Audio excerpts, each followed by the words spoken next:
আজকে আমি interrogative sentence কীভাবে গঠন করা হয় দেখাবো। ইন্টারগেটিভ সেন্টেন্স এর বাংলা অর্থ হলো প্রশ্নবোধক বাক্য। তো প্রশ্নবোধক বাক্য তৈরি করার মেনলি তিনটা স্ট্রাকচার আছে, বেসিক স্ট্রাকচার। তো today I will describe how to frame interrogative sentence. তো প্রথম রুল হলো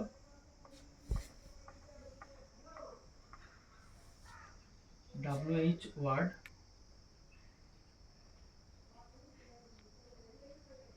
be verb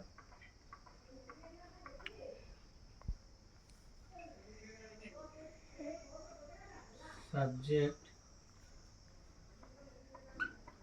verb যুক্ত object plus complement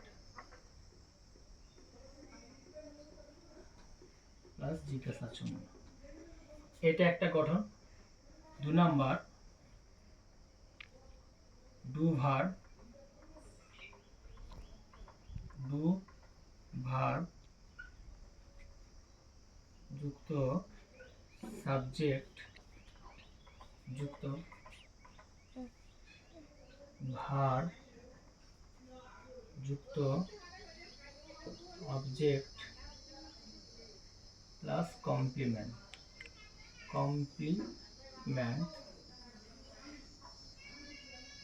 plus question mark. আরেকটা হয় 3 নাম্বার বি ভার্ব বা auxiliary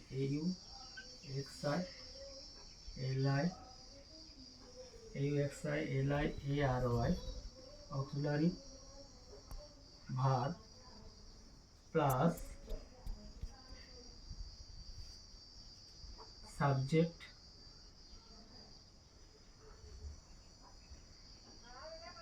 plus verb plus object plus complement plus জিজ্ঞাসা চিহ্ন। এই যে রুলগুলো বললাম, মূলত এই তিনটা রুল দিয়ে আমরা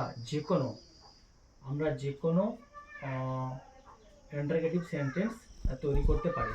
আবার দেখাচ্ছি ইন্টারগেটিভ সেন্টেন্স এর চিহ্ন হচ্ছে জিজ্ঞাসা চিহ্ন, কোশ্চেন মার্ক। প্রথম রুল হচ্ছে WH ওয়ার্ড যুক্ত বি ভার্ব যুক্ত সাবজেক্ট যুক্ত ভার্ব মানে মেন ভার্ব যুক্ত অবজেক্ট যুক্ত কমপ্লিমেন্ট অ্যান্ড লাস্টে হবে question mark. Second rules do verb বলতে ডু ভার্বের তিনটে বেসিক ফর্ম রয়েছে, ডু, ডাজ আর ডিড। এই তিনটে